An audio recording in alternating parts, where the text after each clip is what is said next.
আসসালামু আলাইকুম। আমি নাইম দক্ষিণ কোরিয়া থেকে সবাইকে স্বাগত জানাচ্ছি আমার ইউটিউব চ্যানেল নাইমিলিতে। যদি ভালো লাগে তাহলে সাবস্ক্রাইব করে পাশে থাকা বেল আইকন ক্লিক করে রাখুন। আর যদি ভালো না লাগে তাহলে দেখতে থাকুন। দেখতে দেখতে ভালো লাগা ভালোবাসা হয়ে যাবে ইনশাআল্লাহ। আজকে যেই স্টোরি বলবো, শুনতে গল্পের মতন মনে হবে যে সিনেমার কাহিনী। আর এইখানে যারা আপনার এই সিনেমার ক্যারেক্টারে আছেন, বিশেষ করে দুই ভাই, আপনি টোটাল স্টোরি শুনে বা টোটাল যে ঘটনা সেটা শুনে আপনাকে সিদ্ধান্ত নিতে হবে যে আপনি তাদেরকে ভিলেন বলবেন নাকি আসলে হিরো বলবেন। কারণ হচ্ছে যে আমি কিছুটা কনফিউশনে আছি। এক দৃষ্টিতে তাদেরকে হিরো মনে হচ্ছে, আরেক দৃষ্টিতে তাদেরকে ভিলেন মনে হচ্ছে। তো কে এই ভাইরা?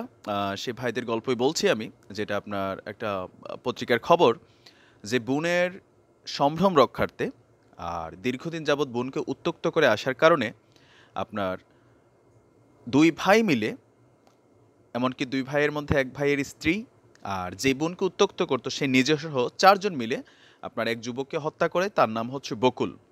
বকুল হচ্ছে আপনার নেত্রকোনা জেলার পূর্বধলা উপজেলার হোগলা বাজার গ্রামের যেই এরিয়া আছে ওইখানের ছেলে, ২৮ বছরের যুবক। আর যারা হচ্ছেন অপরাধী, একজনের নাম হচ্ছেন ফারুক মিয়া, আরেকজনের নাম হচ্ছে হৃদয় মিয়া। আর যিনি মেইন এখানে ভিকটিম ছিলেন আপনার সাবিনা, যাকে উত্ত্যক্ত করার জের ধরে এই হত্যাকাণ্ড। আর আরেকজন হচ্ছে ফারুক মিয়ার স্ত্রী মৌসুমী। এই ৪ জন তারা মিলে হত্যা করেছেন। এখন কেন এই হত্যাকাণ্ড সেটার জন্য আপনাকে একটু পিছনে যেতে হবে। আপনার সাবিনার বাড়ি হচ্ছে নেত্রকোনা জেলার পূর্বধলা উপজেলার হোগলা গ্রামে। তো সেই গ্রামে দীর্ঘদিন যাবৎ সাবিনা দেখতে শুনতে যথেষ্ট সুন্দরী। তো এই বখাটে যুবক যিনি হত্যা হয়েছেন বকুল, দীর্ঘদিন যাবৎ সাবিনাকে নানান সময় ডিস্টার্ব করে আসতো। তো এই কারণে ফ্যামিলি আপনার তাড়াহুড়া করে বিয়ে দিয়ে দিয়েছে। সাবিনার বয়স খুব বেশি না, ১৮ থেকে ২০-এর মতন ছোট্ট মেয়ে। তো বিয়ে দেওয়ার পরেও বকুল দেখা গেছে যে তাকে আপনার বিরক্ত করত, তার স্বামীর কাছে বিভিন্ন সময় নানান কথা লাগাইতো। ইভেন সাবিনার শ্বশুরবাড়িতে গিয়েও সে বিভিন্ন সময় সাবিনাকে ওইখানে দেখা করতে যাইতো, বলতো যে একই গ্রামের মেয়ে, বান্ধবী, এরকম নানান পরিচয় সে এখানে যাইতো। তো বিষয়টা খুবই স্বাভাবিক। আপনি জানেন, আমরা বুঝি যে আমরা যখন বিয়ে করি বা আমাদের বোনদেরকে বিয়ে দিলে এরকম কেউ যদি বারবার যায় বিষয়টা অবশ্যই বিরক্তিকর। তো এই বিষয়টা সাবিনা যখন তার ভাইদেরকে জানায়, তার ভাইরা বকুলের বাবা ময়জউদ্দিন, তাকে জানানোর পরে আসলে এই ব্যাপারে কোনো ওইরকম আপনার কোনো সমাধান আসছিল না। কারণ বকুল কিছুটা বখাটে ছিল, পিতার কথার সে অবাধ্য ছিল। তো এই ঘটনার জের ধরে একটা পর্যায়ে এসে সাবিনার সংসার ভাঙার মতন অপেক্ষা হয়ে যায়। যে সাবিনার শ্বশুরবাড়ি থেকে সন্দেহ করে নিশ্চয়ই বকুলের সাথে সাবিনার কোনো অবৈধ সম্পর্ক রয়েছে।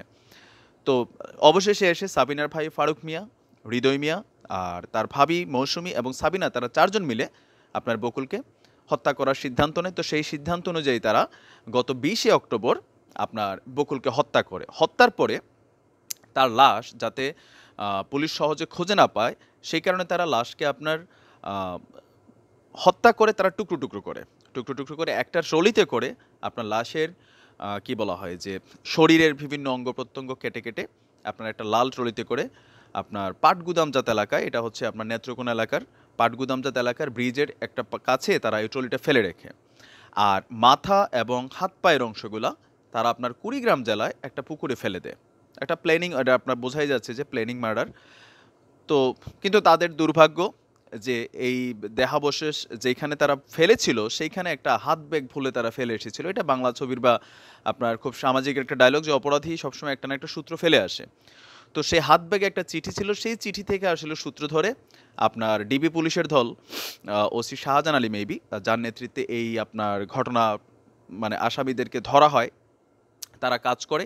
আর এই বিষয়টা কনফার্ম করেছেন আপনার ৩০শে অক্টোবর ময়মনসিংহ জেলার পুলিশ সুপার যিনি আছেন শাহ আবিদ আলী, তিনি সংবাদ সম্মেলন করে আপনার এই চাঞ্চল্যকর হত্যাকাণ্ডের পুরা ডিটেলস জানিয়েছেন। তো ওই হত্যাকাণ্ড করে আপনার আসামিরা স্থানীয় এলাকা ছেড়ে পালিয়ে যায়। পালিয়ে যায় বলতে তারা আপনার দেখা গেছে যে ঢাকাতে চলে আসে, ঢাকা গাজীপুরে। তো যেহেতু এই বকুল দীর্ঘদিন যাবৎ সাবিনাকে ডিস্টার্ব করে আসছিল, তো পুলিশ ইনভেস্টিগেশনে দেখে যে সাবিনার ফ্যামিলি সেখানে অনুপস্থিত। তো তাদের খোঁজে খোঁজে বাংলাদেশের বিভিন্ন জায়গায় চিরুনি অভিযান চালায়, এমনকি অবশেষে গিয়ে ঢাকার গাজীপুরের জয়দেবপুর এলাকায় আপনার এই সাবিনা এবং কি ওই যে তার ভাবি মৌসুমীকে প্রথমে অ্যারেস্ট করা হয়। তাদের থেকে আপনার তথ্য নিয়ে বাকি দুই ভাইকে অ্যারেস্ট করা হয়। তো অ্যারেস্টের পরে বাকি দুই ভাই সহ ৪ জনকে আদালতে প্রেরণ করা হলে ৪ জন এখানে স্টেটমেন্ট দিয়েছেন যে তারা হত্যা করেছেন। আর হত্যার পিছনে যে কারণটা ছিল, তারা, আমি যেই কারণটা আপনাদেরকে জানালাম সেই কারণে তারা হত্যাটা করেছে। তো এখন প্রশ্ন হলো, এটা হচ্ছে মেইন ঘটনা যে এই ঘটনাগুলা বাংলাদেশে আসলে কেন হচ্ছে? কেন আমি এই ২ ভাইকে আপনার ভিলেন বা হিরো কোনটা বানাবো বুঝতেছি না। যদি আমি বাংলাদেশের একজন সুনাগরিক হিসেবে চিন্তা করি, আইনের প্রতি শ্রদ্ধাশীল হই, তাহলে আইন নিজের হাতে তুলে নেওয়া কখনোই জায়েজ না। এটা কোনোভাবেই জায়েজ না। কারণ এই যে দেখেন বকুলকে হত্যা করেছে, এখন কিন্তু ৪ জনের হয়তো যাবজ্জীবন জেল হয়ে যেতে পারে, ফাঁসিও হইতে পারে। তার মানে যখন কোনো হত্যাকাণ্ড আপনি ঘটান রাগের মাথায়, সেটার পরবর্তী সময় আপনি যখন ধরা খাবেন, আপনি নিজেও কিন্তু ফেঁসে যাবেন। যার কারণে কখনো আইন নিজের হাতে তুলে নেওয়া যৌক্তিক না। এটা হচ্ছে একটা পয়েন্ট। কিন্তু পয়েন্ট ২, কখন আসলে এই কাজগুলো হয়? যেমন আমরা যদি ঘটনাটা যদি সত্যি হয় আল্লাহ ভালো জানে, কারণ পত্রিকার খবরগুলোর উপরে এখন আসলে কনফার্মেশন থাকে না। তো এই ক্ষেত্রে একটা মানুষ যখন এরকম সমস্যার সম্মুখীন হয়, সাবিনার ফ্যামিলি নিশ্চয়ই পুলিশের কাছে সাহায্য চাইতে পারত। কিন্তু চায় নাই। কেন চায় নাই? ওই যে আমাদের বাংলাদেশের আইন শৃঙ্খলা প্রশাসনের প্রতি সাধারণ জনমানুষের যে আস্থার জায়গাটা, সেটা কিন্তু খুবই স্ট্রং নাই। সাধারণ মানুষ ভাবে আমি যদি আমার কোনো ব্যক্তিগত সমস্যা নিয়ে পুলিশ প্রশাসনের কাছে যাই, যেখানে জিডি করা থেকে সবকিছু ফ্রি, বাট সেখানে প্রতি পদক্ষেপে পদক্ষেপে নানান প্রশ্নের সম্মুখীন হইতে হয়। আর বাংলাদেশে বেশ কয়েকটা আলোচিত হত্যাকাণ্ডে দেখা গেছে, নুসরাতের কথা খেয়াল থাকার কথা, যখন কোনো নারী তার সমস্যার কথা পুলিশকে জানায়, বেশিরভাগ ক্ষেত্রে পজিটিভ সাপোর্ট পাইলেও কিছু কিছু ক্ষেত্রে কিছু দুষ্কৃতিকারী পুলিশ কর্মকর্তা আছেন যারা এগুলাকে নিয়ে বিভিন্ন সময় আসলে কি বলে, যারা ভিকটিমের ফ্যামিলি আছে তাদেরকে ডিস্টার্ব করেন। যার কারণে মানুষ কিন্তু একটা পর্যায়ে এসে সহ্য ক্ষমতার বাইরে গিয়ে ভাবে যে আমরা নিজেরাই কোনো কিছু করে নিব। তো সেই দৃষ্টিকোণ থেকে আপনি যদি দেখেন একজন বোনের ভাই হিসেবে, আমিও একটা কন্যা সন্তানের পিতা, অনেকে নিশ্চয়ই কন্যা সন্তানের পিতা আছেন বা ভাই আছেন। আমার কন্যাকে, আমার বোনকে যদি এরকম দিনের পর দিনকে উত্ত্যক্ত করে, হয়তো মার্ডার না করলেও বাট পিটানোর জন্য কিন্তু খুব প্ল্যানিং থাকে, মাথার মধ্যে যদি পাওয়ার থাকে, ক্ষমতা থাকে, ওই বকাটাকে ধইরা পিটানোর ইচ্ছা নিশ্চয়ই আপনারও হবে। আর নিজের মেয়ে হলে তো সেটা আরও অবশ্যই ডেঞ্জারাস অবস্থায় যায়। একটা মানুষ আসলে কখন এই ধরনের হত্যাকাণ্ড ঘটায়? যখন এটা তার ধৈর্য সীমার বাইরে চলে যায়। সাবিনাকে বিয়ে দিয়ে দিয়েছে, তারপরে বকুল কিন্তু পিছ ছাড়েনি। তো সেই ক্ষেত্রে যখন বোনের সংসার রক্ষার্থে ভাইরা যে সিদ্ধান্ত নিয়েছে, ইভেন ভাইয়ের বউসহ এই প্ল্যানের সহযোগী, তো বোঝাই যাচ্ছে যে ফ্যামিলিটা চরম বিরক্ত ছিল। চরম বিরক্ত হয়ে একটা পর্যায়ে এই ঘটনাটা করছে। এখন আবার অনেক সময় বাংলাদেশে হয় কি, আপনার প্রত্যেকটা ঘটনার পিছনে অন্য একটা ঘটনাও থেকে যায়। প্রথম দর্শনে মনে হয় যে না, এই ঘটনাটার রূপটা হচ্ছে এইটা, পরবর্তী সময় দেখা যায় যে এখানে নানান তথ্যভিত্তিক বের হয়ে আসে। যদিও বকুলের ঘটনাটা এইভাবে আসছে আল্লাহ ভালো জানে। আর যেহেতু এটা পুলিশরা ইনভেস্টিগেশন করেই এই তদন্ত আপনার সাংবাদিকদের সামনে রেখেছেন, তো আমরা ভেবে নিতে পারি যে না, এটা মোটামুটি আপনার গ্রহণযোগ্য সত্যতা বকুলের ফ্যামিলির ক্ষেত্রে। এখন যদি বকুলের ফ্যামিলি থেকে আবার এটাকে রিইনভেস্টিগেশনে নেওয়া হয়, কোনো নতুন তথ্য আসে, সেটা অন্যদিকে মন নেবে। তো আপনি কি ভাবছেন আসলে এই ধরনের সমস্যাগুলা? ফেসবুকে মাঝে মাঝে দেখবেন যে আমি দেখেছি প্রকাশ্যে প্রেম নিবেদন করে ছোট ছোট বাচ্চারা, 18, 16, 15 বছরের বাচ্চারা। এরপরে এক এলাকার চেয়ারম্যান এবং তার সহযোগীরা একটা মেয়েকে প্রকাশ্যে ধর্ষণ করেছিল এবং সেটার ভিডিও ধারণ করা হচ্ছিল। আপনি দেখেন এগুলো আবার ফেসবুকে আসে। তাহলে এগুলো যখন ডে বাই ডে হচ্ছে, সাধারণ মানুষ কোথাও না কোথাও আইনের প্রতি অশ্রদ্ধাশীল হচ্ছে।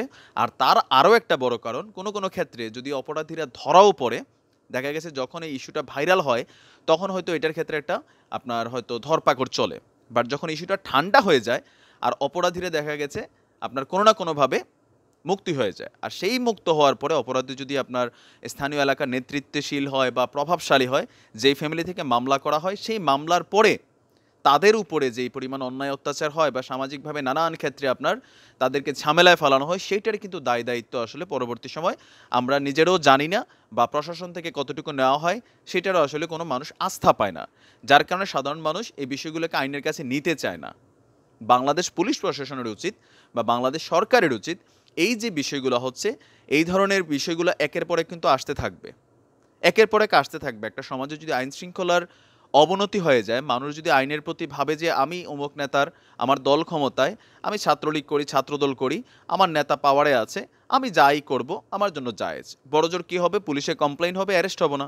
আর অ্যারেস্ট হলেও থানায় যাব, তারপরে গিয়া ওই যে অসুস্থ বইলে আপনার দেখেন যে জি কে শামীম, সম্রাট, ওরা নাকি অসুস্থ বইলে আপনার হসপিটালের সিটে আছে। যারা জেলে গেছেন তাদের জানার কথা, হসপিটালের সিটে বসে বসে টেলিভিশন দেখার, ভালো ভালো ফল ফাকড়া খাওয়া ছাড়া আসলে আর কোনো শাস্তি নাই। তো তারা জানে যে এই দৌড়টা এই পর্যন্ত, আর লাস্টে ফাইনালি কী হবে, জাতি সব ভুলে যাবে, নতুন ইস্যু আসবে, ইস্যুতে ইস্যু খাইয়া ফেলবে, আর তারা মুক্ত হয়ে যাবে। মুক্ত হয়ে আইসা ওই যে বাংলা ছবির মতন ঘটনা ঘটাবে। তো তারপরেও আমি বলি না যে এই ঘটনাগুলো যৌক্তিক বা এই ধরনের অপরাধ করা যৌক্তিক। কারণ আপনি যখন কোনো হত্যাকাণ্ড ঘটাবেন, এটা মনে রাখা উচিত আপনি যতটাই নির্দোষ হন, কিন্তু হত্যাকাণ্ড আপনি ঘটানোর পরে আপনি কিন্তু আইনের হাত থেকে বাঁচতে পারবেন না, আপনার বিরুদ্ধে কিন্তু শাস্তি হবেই। সো এই ধরনের সিদ্ধান্ত নেওয়ার আগে ভেবেচিন্তে নেওয়া উচিত। তারপরে আপনি দর্শক এসে গিয়ে কী ভাবছেন, এই দুই ভাই কি হিরো না ভিলেন? তো ভালো থাকুন, সুস্থ থাকুন। আজ এই পর্যন্ত। আসসালামু আলাইকুম।